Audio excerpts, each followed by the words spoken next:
Coming to you from the shores of sparkling Lake Michigan, welcome to the National Writers Series, celebrating 15 years as a year-round book festival. We are the premier home for passionate readers who love inspiring conversations with best-selling and award-winning authors. Tonight, we welcome America's funniest science writer and New York Times best-selling author, Mary Roach, and her latest book, Replaceable You. In Replaceable You, Roach celebrates how far science has advanced in replacing body parts, and she explores the questions that doctors and patients still face today. Mary Roach is the author of 7 New York Times best-selling books. Roach has written for National Geographic, Wired, and the New York Times Magazine, among others. And her TED Talk made the TED 20 Most Watched list. She's the winner of the American Engineering Society's Journalism Award, in a category for which, let's be honest, she was the sole entrant. Roach will be joined in conversation with Doug Stanton, a #1 New York Times best-selling author of In Harm's Way and 12 Strong. Doug is an alum of Interlochen Arts Academy and co-founded the National Writers Series in 2009 with his wife Ann and attorney Grant Parsons. The National Writers Series salutes our amazing audiences, dedicated volunteers, and generous supporters for helping us raise the next generation of readers and writers through our free education programs across the region. This season of amazing authors is made possible through major support by the Green Brick Foundation, Northgard Technology Group, Golden Fowler Home Furnishings, West Shore Bank, and Traverse City Tourism. Tonight's event is presented by Elizabeth Mostrom and Herm Triesenberg, Health and Wellness Series. Tonight's literary sponsor is Great Lakes Orthopedic Center. Tonight's live streaming is exclusively underwritten by Nancy Davey. Thanks to our major media sponsor, the Traverse City Record Eagle, and our media partner, Interlochen Public Radio. This evening, the National Writers Series is proud to present the William Montgomery Literary Service Award to the Traverse Area District Library. Established to honor individuals and organizations that champion literacy and community building, this award recognizes the library's unwavering commitment to intellectual freedom, the right to access a wide range of perspectives, and encourage open dialogue. Literacy skills include the ability to read, write, speak, and understand written or spoken words. Improved literacy has several economic benefits. Better literacy reduces poor health and saves the U.S. up to $238 billion annually. Literate adults are more likely to work, especially those without high school diplomas. Higher literacy leads to better jobs, boosting tax income, and lowering social program costs. Family literacy programs improve children's future successes and earning potential. Adult education lowers recidivism and long-term crime expenses. With 6 public library branches, the Traverse Area District Library serves as a true network of knowledge, offering resources and services that spark curiosity, encourage lifelong learning, promote literacy, and enrich lives across the region. Please welcome to the stage to award the William Montgomery Literary Service Award, Doug Stanton. Good evening, everybody. Welcome to the Traverse City Opera House. I see many friendly faces in the room tonight. It's a beautiful evening here in Traverse City, Michigan, by the shore of Lake Michigan, and we're so pleased that you're here. As that great video introduction by Kendall Kocher tells you, we have a special award tonight for Michelle Howard and her staff. Melissa McKenna is here too, the outreach director. But it really goes to the library itself, the staff, the board, and you, the patrons, who make Traverse Area District Library the place that it is. I want to tell you just a moment, though, about what this award is about and its genesis, so that it has some meaning and context for you. We grew up in this town. We're here on this main street in the middle of America, and we really believe, I know I do at least, I know that I know a lot of you do, that we need to give back to our community, that when we show up somewhere, it should be a better place than when we arrived, right? That we leave more on the table than we take from the table. And one of the people that was part of our organization early on was a guy named William Montgomery. And I believe that Ann Montgomery is here in the audience. Is Ann here? Where are you, Ann? Could you stand up? Can we bring up the lights just one moment, please? Hi, Ann.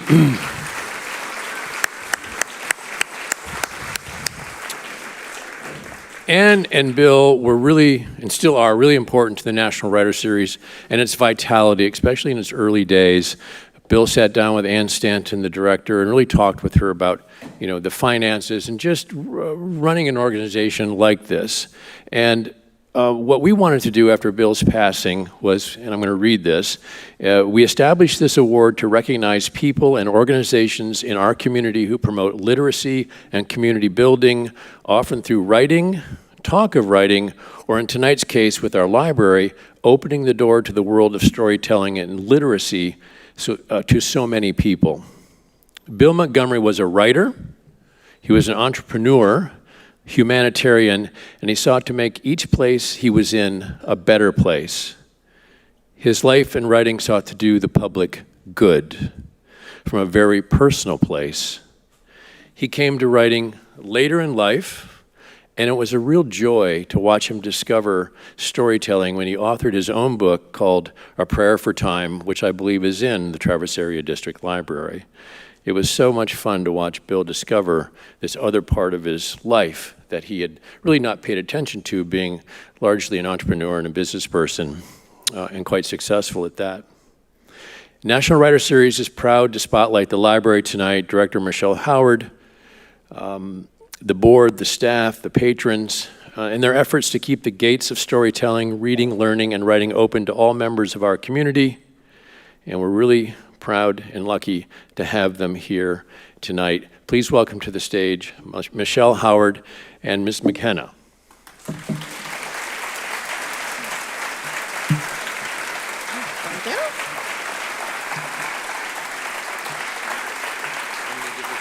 Okay, thank you. Do you want to hold it? Okay. Thank you so much to Doug and Ann and the whole Writers Series board. Melissa and I are honored to receive this award on behalf of our staff and our board of trustees for really just doing what we love to do every day. It's a pleasure to serve everyone, and we love to share stories, and we love to preserve stories for other people. And if you've been to the library, you know we share that story through books, through movies, through music, and even providing a community space where people can gather and share their stories together. So those stories, we sometimes laugh, we sometimes cry, but mostly it makes us think. And I would agree, I bet you would all agree with me that readers are thinkers, and we are critical thinkers. And it's great to be a part of all that, but I think what we're talking about tonight too is literacy and how important that is, because sometimes when you're readers, you forget that there's people who can't read, and it's vital to happiness, it's vital to health, it's key for people's economic success in life, but I think reading is also key to our community, to our nation, and to our democracy. So thank you.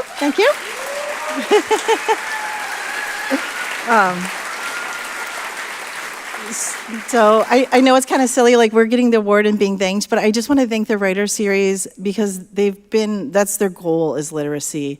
And their work with literacy makes it fun. It makes it fun for kids with the Battle of the Books and all the things they do.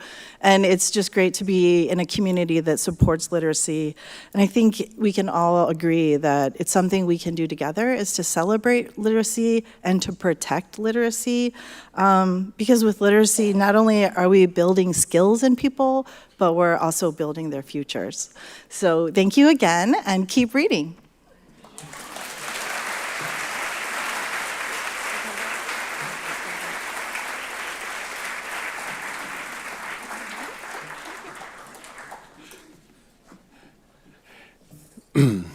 Thank you, Michelle, and thank you, Melissa. We really do want to let this moment sink in with us and to realize that the idea of service and the service of storytelling and making all material free to all members of our community is really a core mission of all of us, and is certainly what we do here on this stage. We've hosted a lot of folks on this stage, over 300 writers, over 17,000 hours of conversation over the past 15 years. And tonight I'm very happy to have Mary Roach join us. She was here in 2017 with a book, one of her first books, I believe, Stiff, No, that was 2000. I'll have to ask her when she comes on stage. And she was here by Zoom in 2021 with a book called GRUNT, which our friend Benjamin Bush was the guest host for. And Mary is a humanitarian, she's a humorist, and she's a science writer. And I read this book, and I can't recommend it highly enough. It's funny, and we have a lot of people in the audience tonight from the medical community who are backstage talking with her and praising this book to the high heavens. So that's great praise for her. Please welcome to the stage, Mary Roach.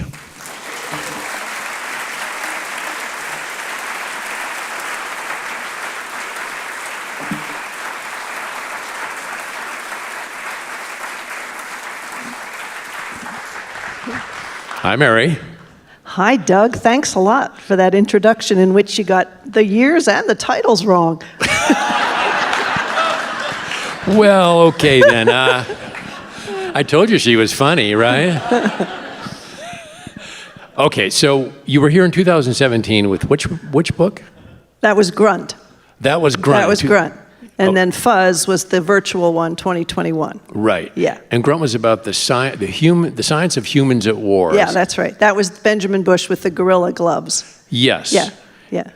He offered you some gorilla gloves to put on while Well, you were... yeah, we were here on this stage, and it was all, it was a conversation and it was going along, and then he said, I'd like you to read something, and he had a book for me, and he had it here, and he said, but first, and this was with no warning, he said, I'd like you to put these on first.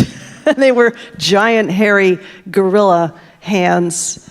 So I put them on, gloves, they were gloves. And it's not easy to turn pages with giant, hairy gorilla gloves. But anyway, it was a memorable and wonderful evening. And I love this series, and I'm happy to be back. We're so glad to have you back. The book Yay! is doing very well. You told me some great news today, number 5 on a bestseller list, and it's been out for a week, is it? Yeah. And you were in Oakland, California yesterday, or Book Passage in California. And tomorrow you'll be at 12th and Broadway at the Strand Bookstore in New York City. See, you're redeeming yourself there. What? And you graduate from college okay, I know that, but we'll get to that later. Listen, so what, in a nutshell, what is this book about? I mean, why did you write it now? And tell us, because some of the audience, it's just come out, they don't know what we're going to talk about tonight. Well, it's all about the ongoing and occasionally surreal and always challenging and very rewarding quest to create replacements for bits and pieces of the human body that are failing or missing. And so we go all the way back a couple thousand years to replacement noses, and then all the way up through, I was at a bioprinting lab, I was at a stem cell-based biotech startup, and so everything kind of in between, elective amputation. I spent some time in an old Emerson polio-era iron lung. I'm always I had to follow my curiosity to different odd places, so it's all over the map. You kind of start from head to toe in a way, down the different parts of the body that would wear out, right? And you start with the brass nose of the 16th century, and I thought it was really fascinating. Let's just jump ahead to this 3D printing organs. Yes. You have right now at home in California something in the refrigerator. Oh. What is it? And was that 3D printed? Actually, yeah. That is that I have. It's in a jar with a screw on top. It's a 3D printed tri-leaflet valve, heart valve. So pretty cool because you could then custom fit it rather than taking a cow or a pig valve, which isn't always the best fit. Anyway, so it's and it works. It actually works. I haven't tried it out, but in general, they work. They're not being used in patients yet, but one day. How did you end up with this? I mean, that's the question. Well, I asked them to print some stuff. I wanted them Went on to Kinko's and said, hey, I need a heart valve. And I also have in a jar a nose, because I wanted a nose. I had an idea that they were going to print it. They actually printed it with collagen, and I thought they were going to use something something a little more durable that I could actually bring on tour and show people. So instead, I brought a 3D printed item that I have that was a gift from a previous book, and this is a 3D printed rectum. This is it's plastic. Applause for the rectum. That's what we like to hear. It's easy crowd, Mary. I have used it as a pencil holder because it's, but it's pretty cool. I don't know whose. It's not mine. It's not based on my medical data. I don't know whose rectum this is, but it holds water. If you want to drink out of it, Doug, you're welcome to. But this is, if rectums were plastic, it'd be a whole lot easier, but they're not. They're squishy. The human body is a squishy thing, and when you print something, you're printing, going back and forth. So, to print something malleable and squishy it's kind of like building a cathedral out of tofu. It's tricky. There's a lot of interesting challenges with 3D printing. This is simple. This is just plastic. You're not going to put that in anybody's body. I'm looking at it. I'm really kind of confused by its shape. Do you want to just tell us what we're looking at here? You know what? I don't really know which way it goes. I'm assuming that's I don't know. But it was nice they printed a base so I could put it on my shelf. The human body does not include that. But what is this little pouch here, like this thing? Is there a doctor in the audience? Is there? I'm not sure which way it goes, but I'm told it's a rectum. It was a gift. Who told you that it was a rectum? I have it on good authority. No, I was doing an event in Syracuse, and the person interviewing me was a radiologist, and he deals with these things, and he had the data from somebody's CT scan or MRI, whatever, and he printed it out for me. He's a doctor. He had an MD. But he didn't explain to me what we're looking at here. But anyway, it's a nice red color. Well, what? And it works well as a pencil cup. I think Replaceable You raises some really interesting questions about what can be changed, what can be replaced, and also if you're doing that, then who is the me that has the new knee, the new heart? I know there's a fabulous chapter in the book called Heart in a Box. And do you want to talk about that just for a moment? Because we have something special in the audience, too, that goes along with that chapter. Go ahead and tell us. Yeah, sure. For one of the chapters in the book, I was at the University of Michigan, the Extracorporeal Life Support Laboratory, which does a lot of very cool things. It was founded by Bob Bartlett, who pioneered ECMO, which is that technique where you have a machine that's taking the job of the heart and lungs, which would make it easier in surgery. But now it has more applications, even being used in emergency medicine. But I was reading about ECMO. I have a question. So you hooked up to and I know there are a lot of doctors in the audience here. You hook up to the ECMO machine. You said this great line. You could watch Netflix underwater. Because the machine is breathing for you? The machine is oxygenating your blood, so you don't need to be breathing. So you could watch Netflix. But what happens if you take a breath and swallow some water? Well, don't do that. You don't need to. You don't need to take a breath because the machine is oxygenating your blood for you. Now you don't need to breathe, so you can just hang out underwater, whatever. I mean, that's not what people do on ECMO machines, but I'm just saying you could. Okay, yeah. So ECMO stands for something like... extracorporeal, thank you. Extracorporeal membrane oxygenation, yes. Okay. Yeah, right, oxygenation, yes. Yeah, and this is a... Okay. Yeah. Anyway, so I was there to observe some really interesting work that has to do with extending the shelf life, if you will, of organs that are removed from a donor for transplantation. Because in the classic method of just putting it on ice and hurrying it off to where it's going to be implanted, you got 4 to 6 hours on ice, and now there are these perfusion systems. Heart in a box is the nickname, and that'll get you up to. What does perfusion mean? Perfusion is putting blood through it, giving it oxygen, perfusing it with And this blood. is tricky because if you put too much pressure and blood through, you can begin to kind of weaken the tissue of the organ. Is that?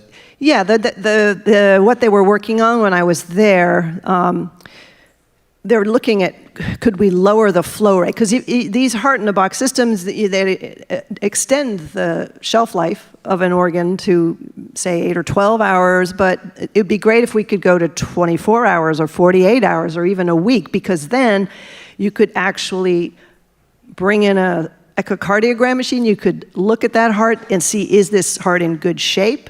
Should we use this heart? And if there's a problem with it, we could even fix it if we had time. So it would increase the number of hearts available for transplant, which would be great, because 6,000 some people every year die on the waiting list. So if you could basically have kind of organ banks, if you could keep them viable a lot longer. So that's what was going on. They were doing a trial, and yes, you were saying, because they push a lot of blood through, which you would think, great, more oxygen, it's better for the heart, but then the valves start to stretch, get leaky, things kind of deteriorate a bit. So they were looking at, if we lower the flow rate, could we still, would it be enough for the heart, and would it stay intact and healthy for a longer time? So they took a heart. I saw this. They took this heart out. It was a completely anesthetized pig, but they took this heart out, and the thing that I didn't anticipate is that it keeps on beating. It keeps on beating. And when it's removed from the body? When it's removed, yeah. You have to actually stop it. It will go, it won't go forever, except in Edgar Allan Poe stories, but up to 10 minutes, the surgeon said that. And you see, the book is just filled with these fascinating details and footnotes. What was struck my eye here was, for a crime novelist, if you give it a lot of salt, potassium, yeah, you can stop the heart. Yeah. And it will dissolve because the cells break down. Yeah. Note to self. Okay. Note to self. Yeah. There's a couple of good murder options in this book. There's also there's a drug that anesthesiologists use, and I'm not going to say it right. It's like succinylcolide. Thank you. I depend on you people. Anyway, that one too. There was someone murdered his girlfriend using that. Yeah. Anyway. Okay. Yeah. So anyway, that's what So the heart then is taken into the next room and then hooked up to a rig. It's not a little box. It was an experimental rig, but and then it starts beating. The thing about a heart, you stop it, and then all it needs to get going again is a blood supply. It's like, this is what I do. I beat. They just give me some blood and I'll beat. So they hooked it up and it starts beating again. And I got to hold that heart, which was pretty cool. So, of all the things in your book, one of the questions I had was like, what are some of the things that we do that could mean a lot to a lot of people? And this seems like one of them. And it's happening at the University of Michigan at this lab in Ann Arbor. Yeah. A couple of things. Would you read that short passage? I have it here for you. When you're holding the heart. Sure. And then I'd like you to introduce our special guest in the audience. Sure, yeah. Look at you with your note cards. He's so dang prepared. Well, thank you. I can't find it. Here it is. I can find it. No, I got it right here. Oh, all right. That's where it says great writing. I wrote the, Let's see.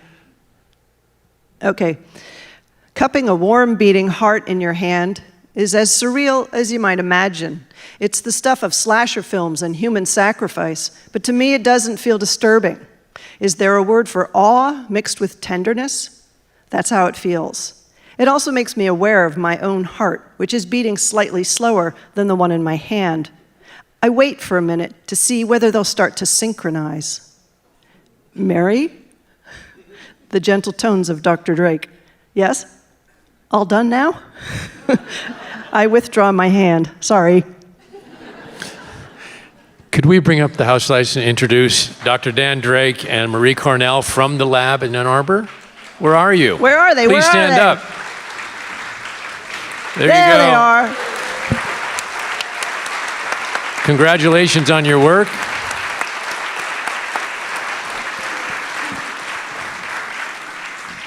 Yeah, it's amazing work, and it's not, I mean, the huge variety of projects going on there. Lungs, wearable lungs, and all manner of very cool things, and very important and ultimately helpful things.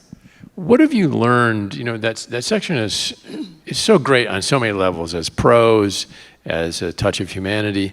Has writing all of this stuff about the human body and our fragility changed you, or changed your own sense of self? You know what happens when I write about the human body? Depending on what part I'm writing about, I have this increased awareness, which can be good or bad.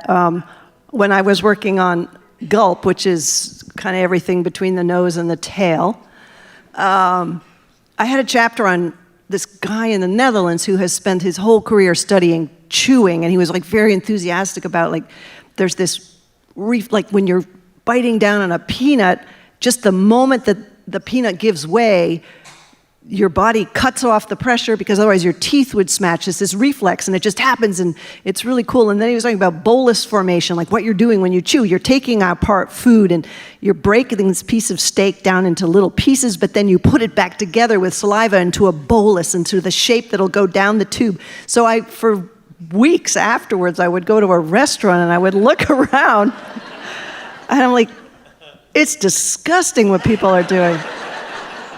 People should have sex in public and eat in private. I was like, oh, there goes the bolus. It's going down. And my own, see, I mean, and for myself, it's the, you know, I'd be like, oh, I'm making a bolus now. There it goes. And you can imagine with BONK, which was about the brave researchers who decided to study and document sexual physiology, the human sexual response cycle and all of that. You know, that also, I'd be like, oh, is this the part where the earlobes engorge? Like, so I have this, but that's not really what you're after. No, this is better. You were married to one of those researchers in BONK, weren't you?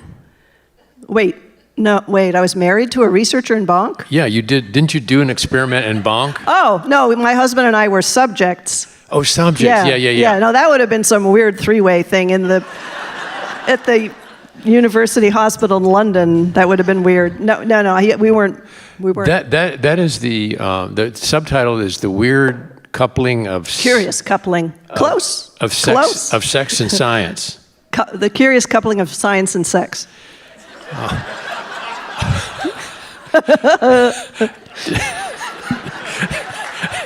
Tomato.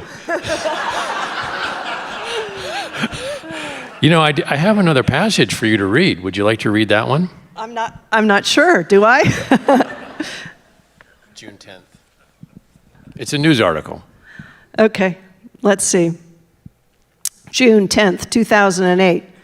This is a news article? Yeah. So this is new to me. Okay. Mary Roach goes all the way for scientific research.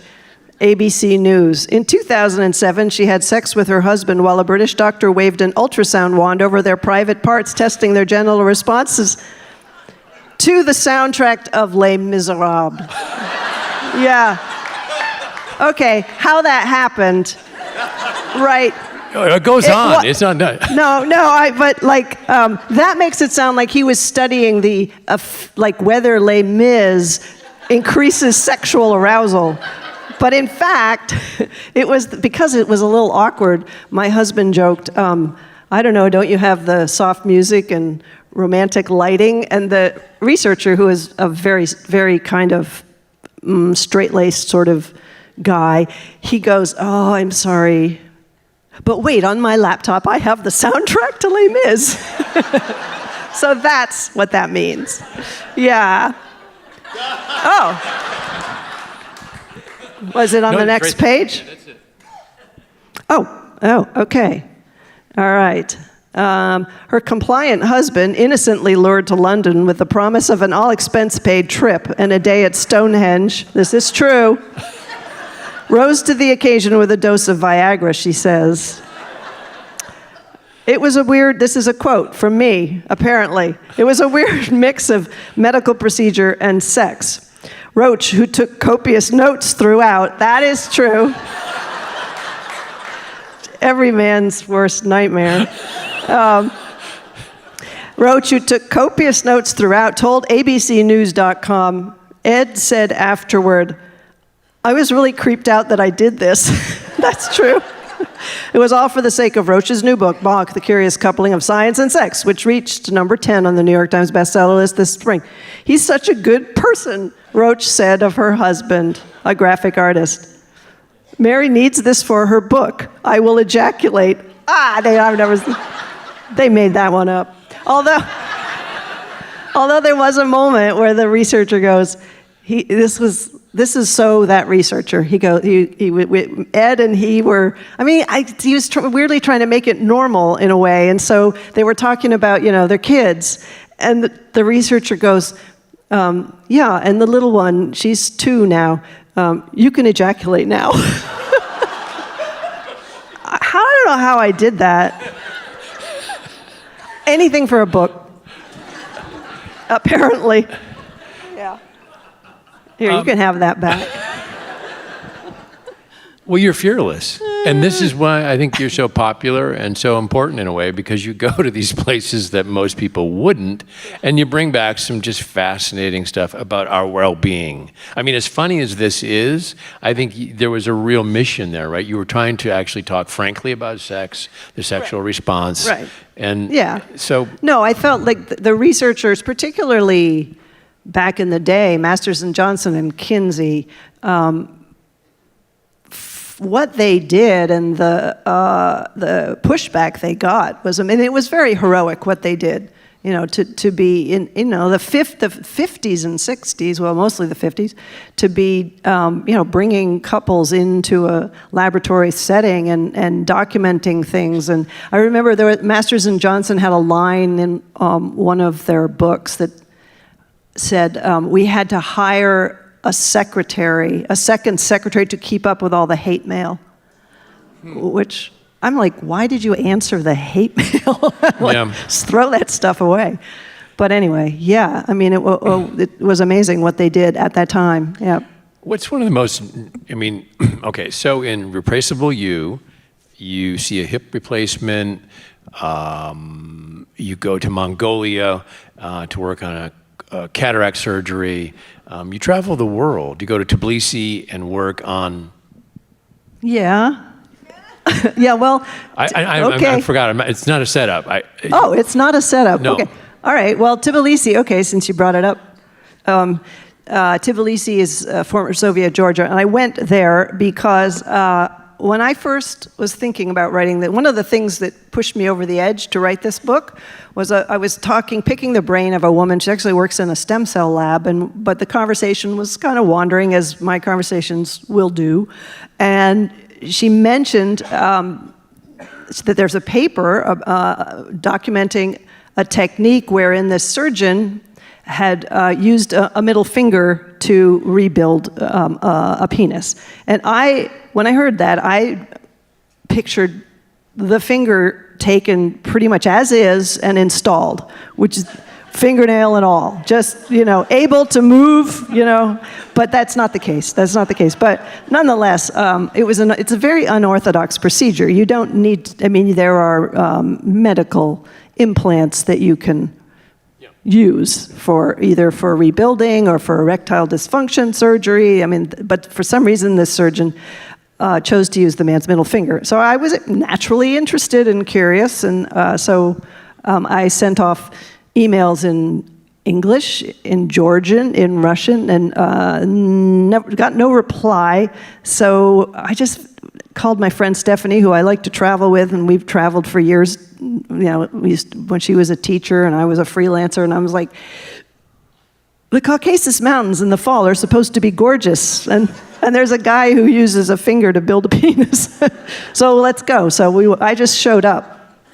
I just showed up at the clinic. So the taxi pulls up outside the building. Yes, it does. You get out. Yes. You walk inside. Yes. And you say to the front desk. I said to the woman at the front desk, do you remember those emails that kept coming for months about this book that I'm working on, et cetera? And she said, and she spoke English, which was helpful. She said, oh, yes, but Dr. Kuzanov is on vacation. And I said, well, but we've come all the way from America, to which, the answer, the proper response would be, well, you're a couple of idiots. Anyway, though, she took pity on us, and she said, but we can go into his office, and his computer is there, and there are slide images, and I'll show you, and we'll tell you. She told me what she knew about it, and they have no HIPAA in Tbilisi, apparently. Well, apparently not. They didn't. They were all from the neck down. So it was. I don't know what the guy looks like from here up. So anyway, I still, to this day, don't know why he chose to use the finger, but I do know that it was it's a very sturdy penis. There's one slide that is actually, the joint, it has a joint, it's bent up. You can bend it up, and there is a ceramic water pitcher hanging from it. And I don't know. What can I tell you? But it was okay. So I wanted an example of there are kinds of transplants called composite tissue allotransplants that are like a face, a hand, a penis, different types of tissue, a little more challenging with the immunosuppression that's required. And so I wanted to talk about that and what's happened, because there was a while where you would see news stories on first the face transplant, hand transplant, bilateral arm transplant, leg transplant, and then you didn't hear about it much. And I wondered what was going on. So anyway, the chapter has to do with that, and I thought this would be a fun way into the topic. No, it's just amazing. It just proves to us if you get on a plane, you can end up somewhere and have an interesting story to tell. I mean, yes. What were you after? I mean, so with all of this travel, I'm trying to think of you go to Mongolia. Yeah. Because it's going to be, first of all, it's fun for me. And second of all, I think it's fun for the reader. I think it's as someone who writes about science and medical things, I'm always sort of picturing the reader about to put the book down. Thinking, oh, this is a little technical. This is kind of a slog. I don't know. I want them to have fun reading it, and I want them to come away thinking, wow, science is actually kind of interesting. This is actually really cool. I wouldn't have picked up a book about this topic, but so I'm just, I'm the gateway drug to science, I think. I think you are. Yeah. And it's interesting. You graduated from Wesleyan with a degree in psychology. Yeah. Which you had no real interest in pursuing. Correct. And you proudly say you have no interest, you have no background in science. Right. But yet here you are talking with... Yeah, I'm not proud of that. It's a handicap. No, it's both. It's both my superpower and my handicap. How would it be better if you had a degree in science? It might not, but it'd be. I wouldn't constantly feel that I'm kind of on the thin ice of not knowing what I'm talking about. Because I can get things right, but I don't have the whole context of a background in that whatever area I'm looking at. And so, But let me tell you, the reason it's great is like when you're in the lab at University of Michigan, the extracorporeal lab with Dr. Dan Drake, and you look over and the fellow is removing the heart from the pig. You say, it looks like someone is using two big spoons to toss a salad. That is yes. that is the description that immediately everyone in The this room. paddles. The paddles. Yeah, he's the trying paddles. to. He's trying to get the heart back on beat. Yeah. Right. We all get that. Right. And I don't think the trained scientist would go there first, and that's why the writing. Right. That's what I mean when I say it's both why I'm successful, but it's also my handicap, because I have to ask a lot of quite rudimentary questions of people who know a lot more than me. I basically use the people I visit as unpaid tutors. Right. You can ask Dr. Drake. What were your formative experiences growing up in Etna, New Hampshire? I was looking it up. It's a small town. In 2010, it had 860 people in it. Yes. And the life revolved around a general store. And it seemed to be a satellite community of Dartmouth. That's right. So what was it like growing up in that environment? And how did it have any effect on what we're talking about tonight? Well, I grew up, my dad was an assistant professor. He didn't have a PhD, so he never made it beyond assistant professor. So he didn't make much money, and my mom was a secretary. So we couldn't afford to live in Hanover, which was one of those expensive little college towns. So Etna is just kind of, it's more rural. My neighbors, I learned to shoot, cans off a fence, and I know how to operate a snowmobile, and I have often seen chickens running around without their heads. So I don't know. I think I owe it all to my neighbors, the Balches. I think that the time I spent there. So I had this weird hybrid childhood where I was like, the professor's kid, but I spent all my time over at the neighbors, the Balches' house. So you were a townie. I was a townie. Yeah. Interesting. Yeah. I was a townie, but I wasn't even in town. I was a townie out in the boonies. The country. Yeah. Yeah. What did the world promise you when you graduated from high school? I mean, what did it look like? What did you think you would do? I had no idea. I had absolutely no idea. I went to Wesleyan kind of randomly. It was a great place for me. I loved my time there. But even through that, I chose my major based on the fact that the psychology department would sign off on credits from overseas. So I wanted to travel my whole junior year, and I didn't have enough credits in any other department. The English department was very fussy. You must take traditions of English literature, and you must take it at Wesley, and you have to take this. And I'm like, well, all right, screw English. I'll just be a psych major. So I chose psychology solely because I wanted to get out for a year. And where did you go? I was at a crappy little polytechnic in London, but then I traveled around a bunch, stayed over the summer, and yeah. Okay. So but graduated with no clue. I came out to California just because some friends were coming out here. I did temp agency work. I did catering. For a while, I would just flip through the yellow pages and look at places that might be interesting. I called the California Prune Advisory Board to see if they were hiring. Because I thought, how cool to work for the Prune Advisory Board. You could go around telling people I work for the Prune Advisory Board. Well, it doesn't exist. It's just some public affairs person, basically. So, and then I got a job at the San Francisco Zoo, which was a good place for me. I was in a trailer next to Gorilla World, and people would knock on the door and say, "Is this Gorilla World?" I'm like, "Not quite." Yeah. You were working with elephants, or? No, I was in the public affairs office. Okay. Not quite elephants, but the elephants. There were elephants there. What did your parents think of this when you took off? You left the small town of Etna, New Hampshire. My dad was 65 when I was born, so he was pretty checked out of the whole child rearing thing.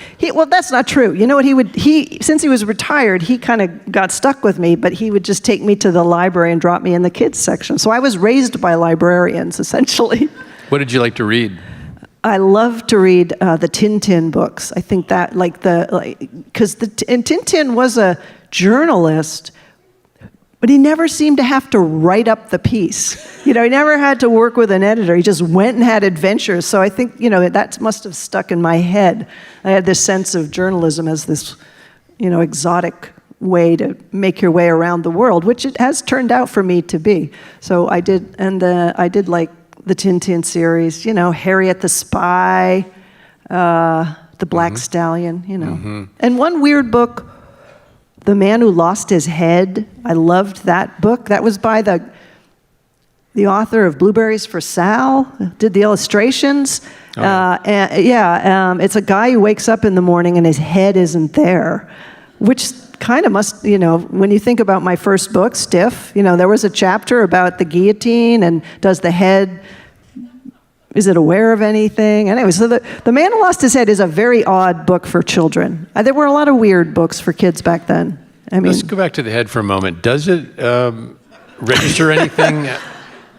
So your first book, Stiff, yes, which, the agent or your agent, I imagine it was not an easy sell, right? Who wants to read a book about cadavers, essentially? That was what I said, but I had people bidding on that book. It was very successful. But yeah. Did it start with the idea that they're using cadavers as crash test dummies in safety tests? The cadavers were used to calibrate the dummies. They were not put in cars with a plank on the gas pedal and let her go. It wasn't like that. It was, you could create a crash test dummy and you could instrument it such that how much force is hit. Say if the chest hits the steering wheel, how much force is that?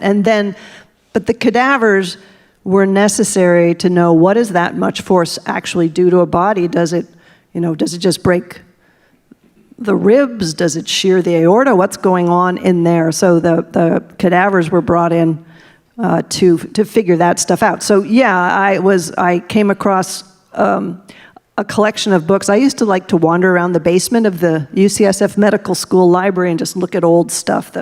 I would go to the floor where nobody else goes. And these old journals or magazines? Old journals, books. And so the proceedings of the STAP car crash conference is what I saw, and that was like the early days of automotive science, and there were some cadaver related papers, and I wrote some shorter pieces that had to do with cadaver research, and then some agent said, you should write a book, and I'm like, that's a terrible idea. Who's going to buy a book about, who's going to go into a bookstore, look at the table of new nonfiction releases and go, oh, there's one about cadavers. I think that's what I'm going to buy. So I thought it was a terrible idea, but he said, write a little proposal. I think it could work, and I had multiple bids on that book. I still don't quite understand why that book did well, but you're married to Ed Rachels? Yes.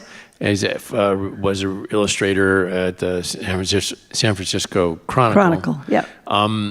You seem like to have a very fun marriage, a lot of fun together, but you're talking about this cadavers. You're not a squeamish person. No, I'm not a squeamish person. We've established that tonight already. Yes. But Ed is. Ed is very squeamish, yes. And I'm constantly, for Packing for Mars, I was writing about what I think of as extreme recycling, which is if you're going to Mars. Packing for Mars. Tell us what that book was Packing for about. Mars. It's about the physical and psychological challenges of living in space.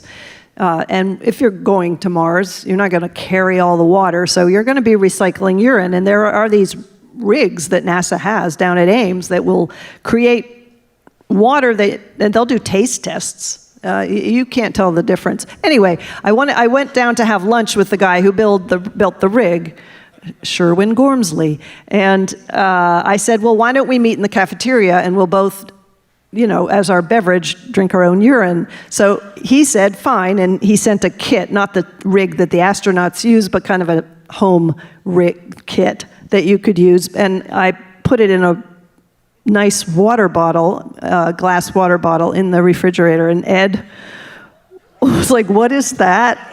And I said, well, that's my filtered, treated urine. And he's like, you put it in the refrigerator? Like you could have put it outside, and I'm like, it's fine, it's treated, it's not harmful. You would drink it too if you needed to. And he said, it would have to be apocalyptic. So yeah, Ed endures a lot. Do you talk about your work at dinner or no? Yeah, until he cuts me off. He does cut you off. Yeah. I think that's great. I mean, it seems like maybe he's like the perfect foil. Yeah, he is. And my editor for all of my books, Jill Bylowski, is a poet and a novelist. She's just kind of romantic and beautiful, and the last thing she'd ever read is a Mary Roach book. It's really funny that she's my editor. But she's a good editor for me because she'll, every now and then I'll get a little carried away, and she's a good foil for me in that she'll rein me in occasionally. Do you have an example? How did you get carried away? What'd you do? Okay. Since you asked. When I was working on BONK, I came across, there's a physician researcher in Cairo, and he had done a tremendous number of papers. I found him on PubMed, a number of papers on the reflexes of sexual intercourse. And I was like, what would those be? So I wrote to him. Also, he wrote a paper. This is the real reason I went. He wrote a paper on the fact that polyester underwear reduces sperm count. And for this paper, he made little underpants for rats. And there is in the paper, it's figure 1, the underpant worn by the rat. And it's a little drawstring affair. And so I'm like, I'm going to Cairo in the same way I said, for this book, I'm going to Tbilisi. So I showed up, and he said, because he said, yes, I'd be happy to demonstrate some of these reflexes. And I'm like, I don't know what that's going to be, but I'm just going to go. So I went, and first of all, I have to say, before we get to the reflexes, he's wearing a polyester suit. And I was like, hey, you're wearing polyester, what the heck? And he goes, yes, but underwear never. So he said, well, I have some bad news. I don't know if it was people or person. It must have been people who were going to demonstrate this for you. They've left. They're not going to be doing this. But I have a different reflex that I can show you. And he had a volunteer. It was a male nurse, and the guy was standing on a raised platform so that his butt was about this high to my eyes, and Dr. Shafiq demonstrated what's called the anal wink, which is if you scratch right next to the anus, it kind of goes like, it winks, it will wink. So he did that, he had a pointer, one of those pointers, and he did this, and then I went, and I, in my head, went to a kind of I pictured, I don't know if you know those those sugar eggs from Easter, where you look through the hole and there's the bunnies and the chicks inside, and I went off on this whole thing about that's what came to mind and my editor just took her red pen and put a diagonal line and wrote, no.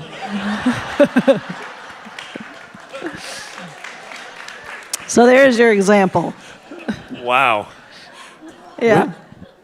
Was this like at 10 o'clock in the morning or something? I mean, it's just, this is your life. This is how you. This is your life. This is how you do. This is how you do reporting. This is how I do. Yeah, I show up places. Sometimes you show up. I had an appointment in this case. Right, yeah. and things happen. And things happen. Yeah, that's why. That's to me what. The reason that I go places is because things happen.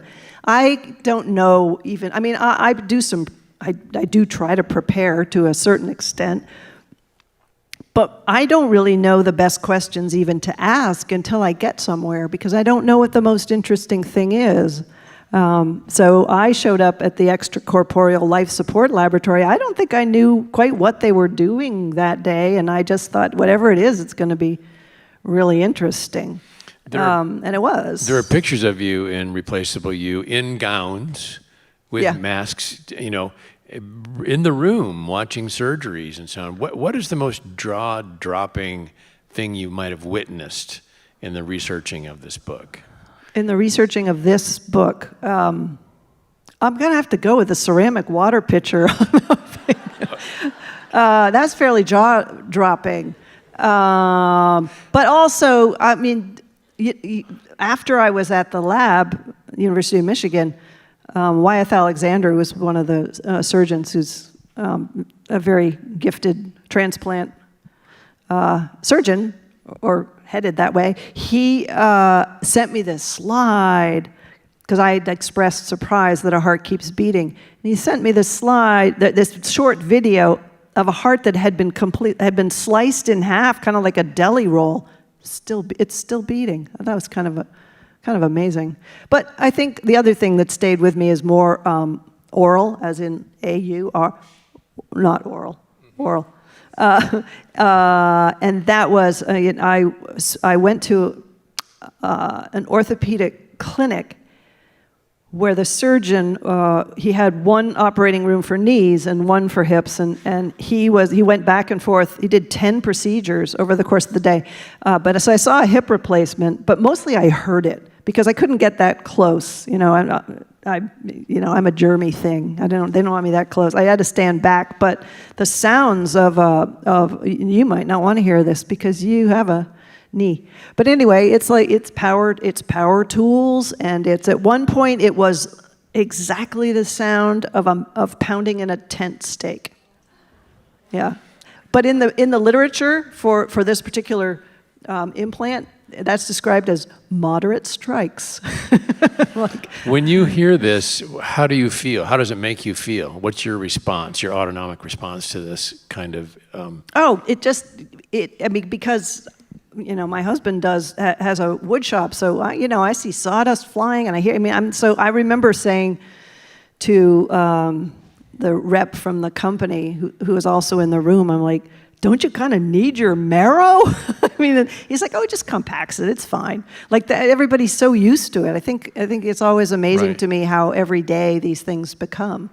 And just spending time with the anesthesiologist, we're having this conversation. We're talking about that zombie, not the Last of Us, that when that first came out, we're having this whole conversation, and then he goes, oh, excuse me, and he adjusts the patient's chin somewhat. He's like, oh, she was, she's kind of flatlining, or was like,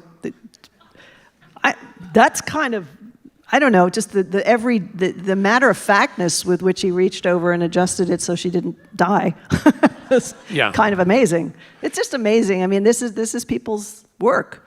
It's also their work, but also, at one level, I think Replaceable You in all of your books, which I can't recommend enough, just for all the reasons we've been talking about tonight, are about beauty.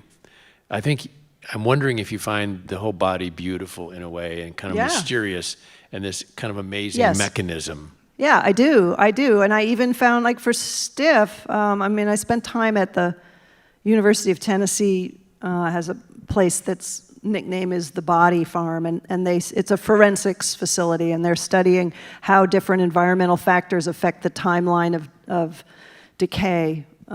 And people hear that, and they're like, how could you go there? And I was like, because it's so interesting. And there's even a beauty. I remember the researcher who took me around was showing me this, as a leg, and this sounds, you're going to think I'm really nuts, but you may already think that I'm really, but the skin was sort of translucent, and there were, for want of a better word, maggots under the skin. But it kind of looked like a kind of rice paper that my father had a lot of artist, he did artistic things.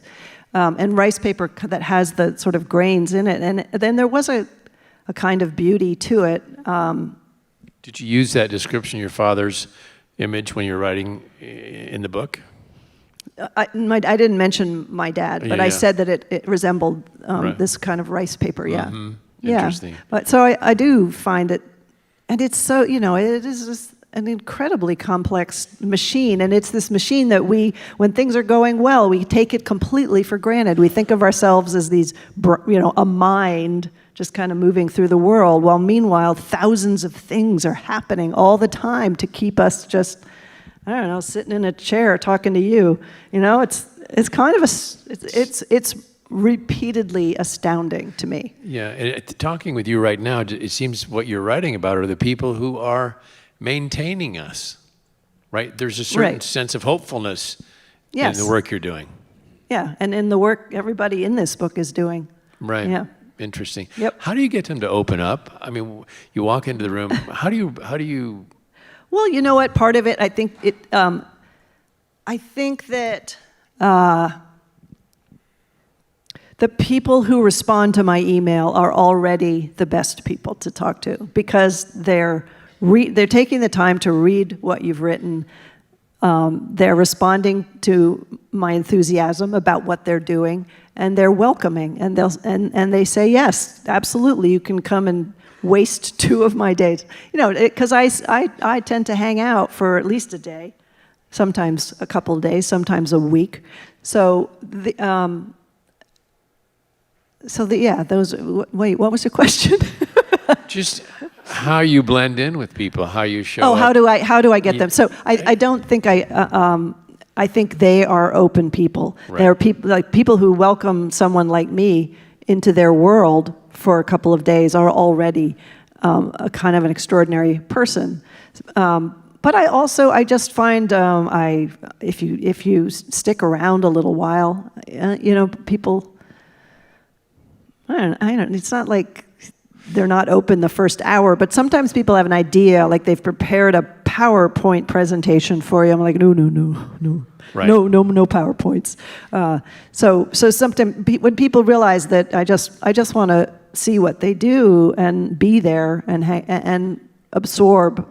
You may be one of the few people who's ever showed up to really ask them questions about what it feels like for them to do what they do. Yeah, the chewing guy, the guy was talking about boluses and that reflex that cuts out, and he was, I got the sense that in 40 years of doing this work, nobody had ever asked him about it or expressed interest so I think, sometimes all it takes is just opening the door. And people are happy. People like to talk about what they do, I think their spouse doesn't want to hear about it anymore. And their kids don't care. And so someone shows up, and I often tell people who want to be writers or science writers that, be persistent. If somebody doesn't reply to the first email, send another one and another one, because persistence and enthusiasm, it reads as curiosity and passion, and people respond to that. We're going to go to questions here in just a moment, but what's the future look like? I mean, what's the future of innovation look like right now? Are there good things in store for us? Yes, I think there are good things. It's all in this book here that you'll be. Yeah. There are. Yes. Yeah. There are. It's. What do you think is the biggest kind of out there thing in Replaceable You? Is it the 3D printing of flesh? I think a lot of the work that's going on with induced pluripotent stem cells. So that is, you can take blood cells, say, regress them to pluripotency, which is where your cells start out, like when they're just potential, like they could become any kind of cell. And so if you figure out, which these biotech startups do, if you figure out how to instruct those cells to become, for example, the kind of neurons that produce dopamine, say, and so you could take someone's blood cells and you could regress them to pluripotency, instruct them to become those neurons that they badly need, because that's what people who have Parkinson's are missing. I mean, and same for diabetes and the potential for that is quite extraordinary. Right now, it's a kind of a bespoke process. It's one patient at a time. It's very expensive,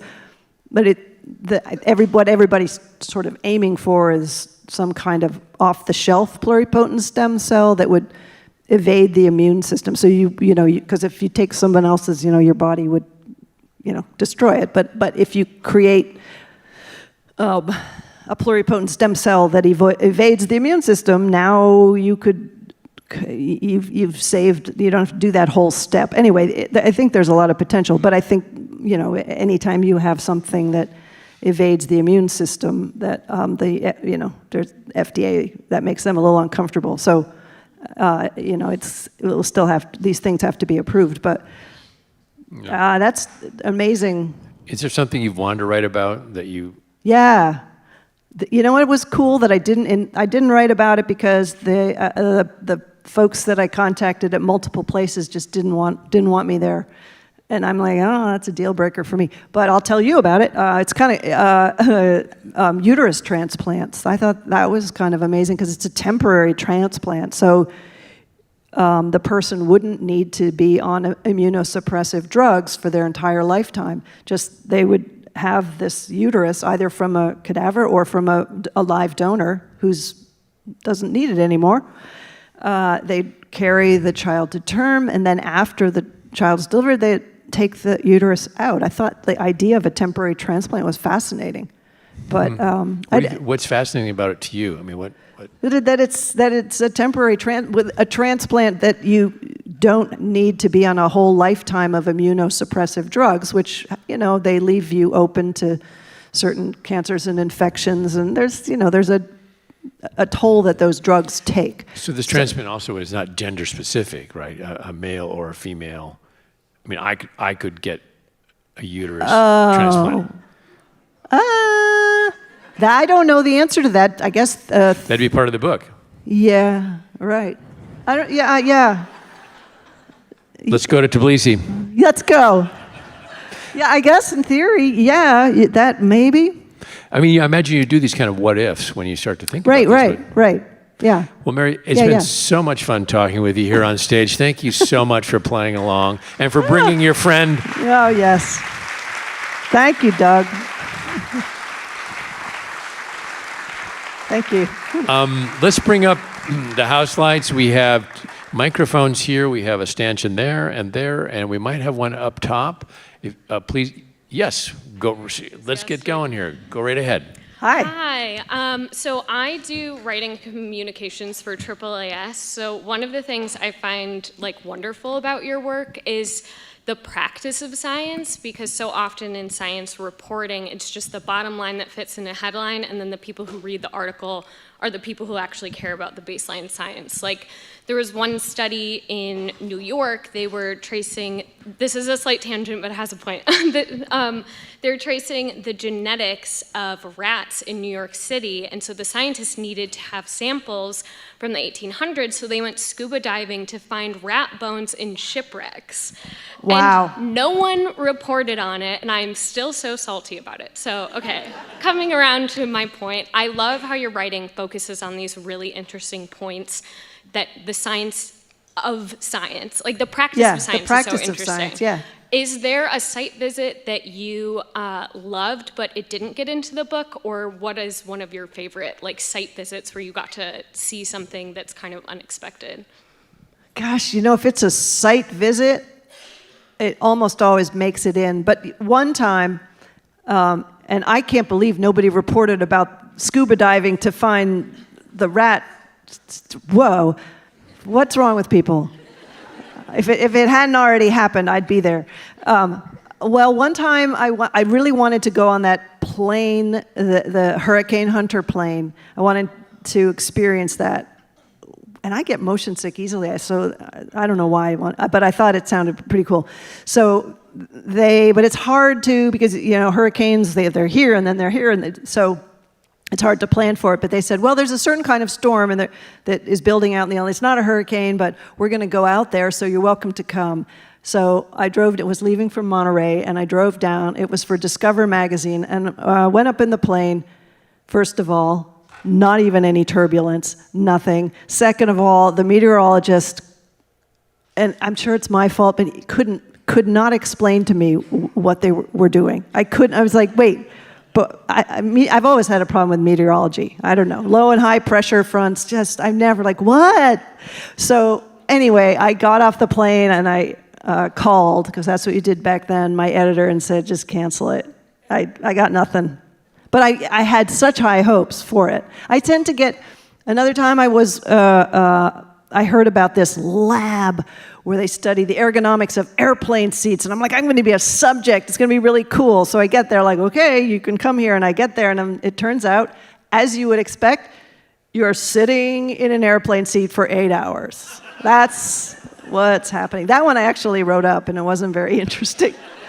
Yeah, no scuba diving for rat turds or whatever they were. Yeah, thank you so much. Thank you. Let's go over here. Hi, Michelle. Hi. So my question is that your curiosity must cancel out your grossness. Is there any topic that you would just are like, ew, no way, I can't do it? No. Thanks. I did reach my limit once, which was I'm friends with Judy Melanik, who is on TikTok a lot. She's a medical examiner, and she was the Alameda County medical examiner. And one day, she just sort of made it her goal to make Mary Roach gag.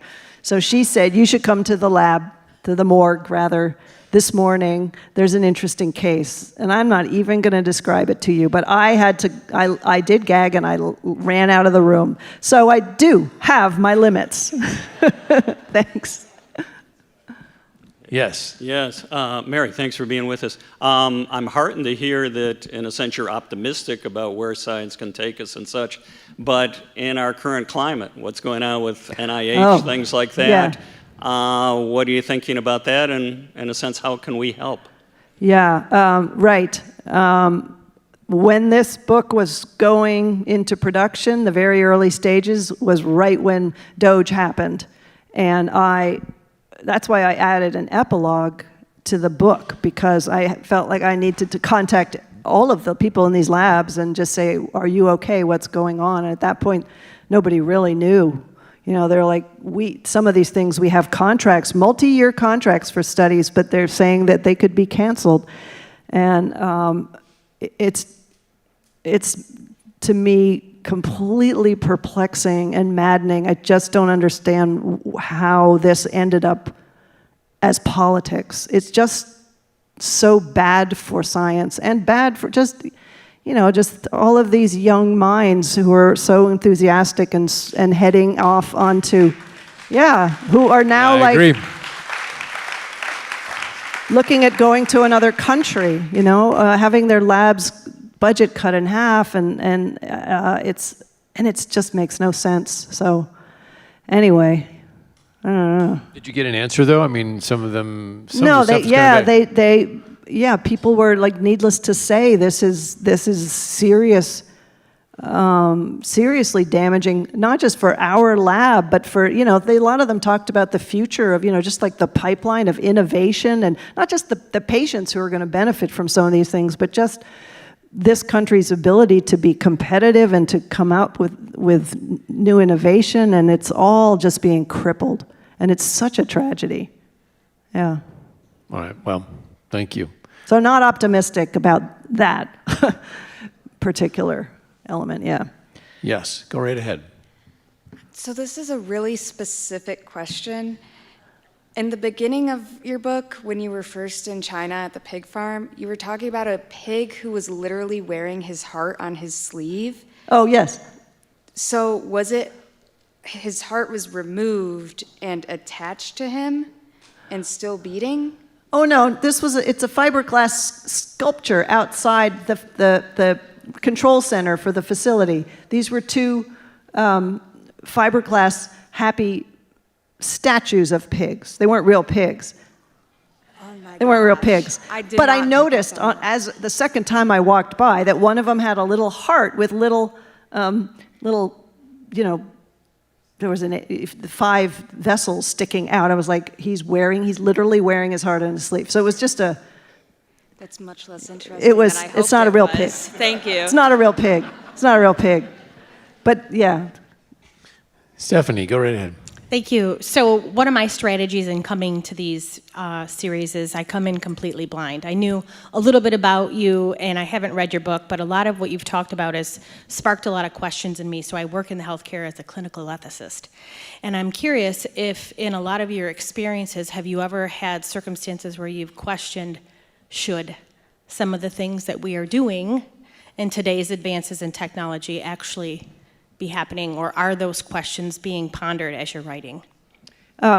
Yeah, there's something that, yes, there are some things where you look at like what is the expense of this particular operation, and are there simpler, cheaper, acceptable ways to do it? Is this a good use of our medical dollars? So there's those situations. There was I feel bad for the pigs, but the pigs, I feel like, let's cut a deal with pigs. We'll stop eating you, but we're going to use some of your organs. It's just pigs endlessly get dumped on. But also, there was something at the end.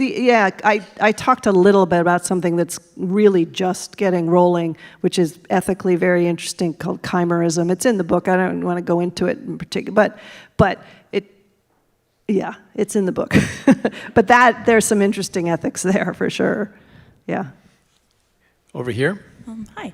Hi. First, I wanted to say thank you. Reading Stiff in high school is the only reason I read nonfiction at all, so I really appreciate that. All right. And then my question is, you write about a bunch of different topics, like space and sex and animal crimes and all that sort of stuff. Do you have a favorite subject that you've covered, or do you have a favorite book? It might be hard, but yeah. Yeah. Well, I will tell you that every single one of them at a certain point I detest, because I feel like it's not working and it's terrible and nobody's going to read it. And then it comes out and I'm like, oh, it's not that bad. But I really liked GRUNT, which was about the physical challenges of deployment and war. So it's really a book about extreme heat and IED trauma and sleeplessness and all the things that we put people through in combat. And the people who try to mitigate that, who are really, in my mind, the heroes of combat. So that one, I am of a soft spot for that one. I think that one sold the least of my books, because I think my readers are like, ooh, the military, I hate the military. But I like that one. I also, Packing for Mars, I was very fond of, because I got to be weightless. I got to go on the vomit comet. So, where you have like 22 seconds where you're floating, which was amazing. Although I think anybody can do that now. There's a outfit in Las Vegas, Zero Gravity Core or something, so I highly recommend it. But I did it on NASA's dime, which was great. Thank you.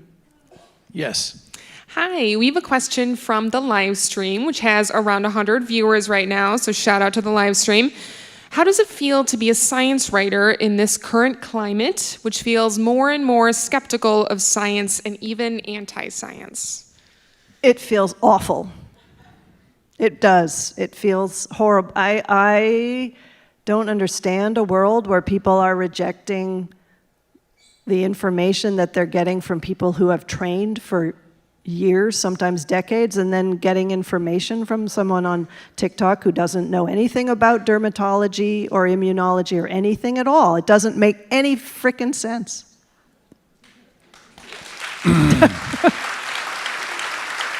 Yeah. Have you ever written about the history of science? Have we been through a periods like this before, i.e. the Dark Ages? Is there a light at the end of the tunnel that you might see? He said.